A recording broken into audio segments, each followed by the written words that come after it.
শিশুর কৃমি হয়েছে কিভাবে বুঝবেন? এগুলোর প্রতিরোধের উপায় কি? হ্যালো এভরিওয়ান, ক্লাস লাইফে সবাইকে স্বাগতম। শিশুরা যেসব সমস্যায় ভোগে তার মধ্যে কিন্তু কৃমির সমস্যা অনেক বেশি দেখা যায়।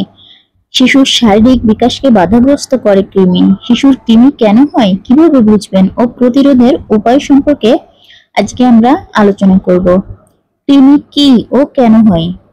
কৃমি এক ধরনের পরজীবী। মানুষের শরীরে প্রয়োজন নেই এ ধরনের একটি পরজীবী এটি, যা শরীরের ভেতরে বংশবিস্তার করে, সাধারণত খাদ্যনালীর নিচের অংশে বা কখনো কখনো লিভারে কৃমি সংক্রমণ বাড়াতে পারে।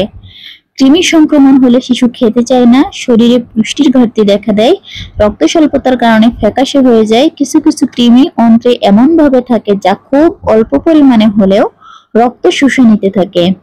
লিভারে কৃমি হওয়ার কারণে জন্ডিস হয় অনেক শিশুদের।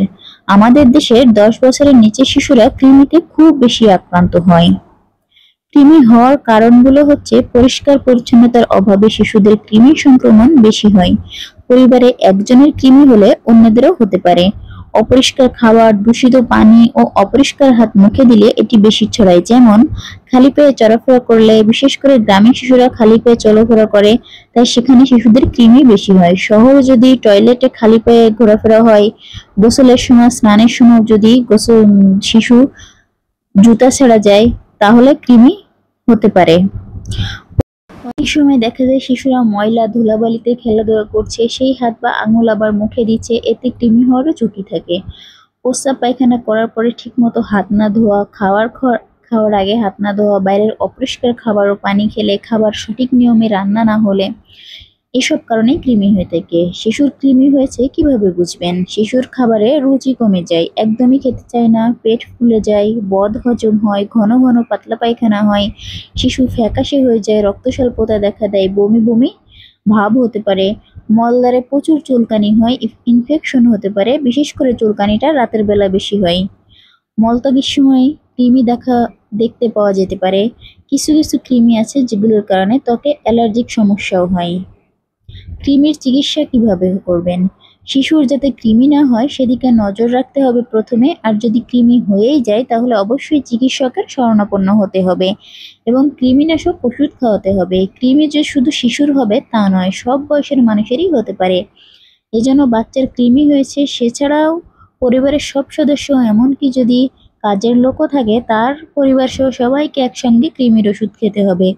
কারণ যদি একজনের পেটে কৃমি থেকে যায় তাহলে তার কাছ থেকে যে কোনোভাবে আবার কৃমির ডিমগুলো আরেকজনের পেটে চলে যেতে পারে, সেখান থেকেই আবার কৃমি সংক্রমণ হয়। কৃমির ওষুধ নিজে নিজে খাওয়া যাবে না। কোনো কোনো কৃমির ওষুধ একটা খেলেই চলে, কোনোটা দিনে 2 বার খেতে হয়, আবার কোনোটা একটা খাওয়ার 7 বা 15 দিন পর খেতে হয়। এজন্য বয়স অনুযায়ী এবং কৃমির ধরন দেখে চিকিৎসক ওষুধ নির্ধারণ করে দেবেন। সেটা নিয়ম মেনে খেতে হবে এবং পরিবারের সবাইকে খেতে হবে একসঙ্গে। একজন খেলে এটা নির্মূল করা সম্ভব হবে না। সাধারণত 1 বছরের বেশি বয়সী শিশুদের কৃমিনাশক ওষুধ খাওয়ানো যেতে পারে। কৃমি নিয়ন্ত্রণে সরকারের যে বিভিন্ন ধরনের কার্যক্রম চালু আছে, সেখানে 1 বছরের উপরে শিশুদের কৃমিনাশক ওষুধ দেওয়া হয়। কৃমি প্রতিরোধের উপায়: শিশুরা যাতে প্রত্যেকবার মলত্যাগ ও প্রস্রাবের পর সাবান দিয়ে ভালোভাবে হাত পরিষ্কার করে সেদিকে খেয়াল রাখতে হবে। ধুলাবালি, ময়লা আবর্জনা ধরার পর যেন হাতটা মুখে না দেয়। কাঁচা খাবার খাওয়ার ব্যাপারে সচেতন হতে হবে। কিছু কিছু কৃমি আছে নখের মাধ্যমে ছড়ায়, এজন্য খালি পায়ে হাঁটা যাবে না, নখও ছোট রাখতে হবে। বিশুদ্ধ পানি পান করতে হবে। নিয়ম মেনে পরিবারের সবাইকে একসঙ্গে চিকিৎসকের পরামর্শ অনুযায়ী কৃমিনাশক ওষুধ খেতে হবে। কৃমি বিভিন্ন ধরনের হয়। লম্বা কৃমি ক্ষুদ্রান্ত অনেক বেশি পরিমাণে বংশবিস্তার করে ওই জায়গায় আটকে যায়। খাবার নিচের দিকে যেতে বাধাগ্রস্ত হয়, তখন পেট ফুলে যায়। পেটে অনেক বেশি কৃমি হয়ে গেলে বের করা যায় না, পায়খানা বন্ধ হয়ে যায়। খুব বেশি হয়ে গেলে তখন এই কৃমি বের করার জন্য অনেক সময় অপারেশন করার প্রয়োজন পড়ে। এটা শিশুদের জন্য ঝুঁকির ব্যাপার। শিশুর অপুষ্টির একটি বড় কারণ কৃমি। গবেষণায় দেখা গেছে 10 বছরের নিচে প্রায় 39% শিশুই কিন্তু কৃমিতে আক্রান্ত। তাই কৃমি প্রতিরোধে সবাইকে সচেতন হতে হবে। ধন্যবাদ।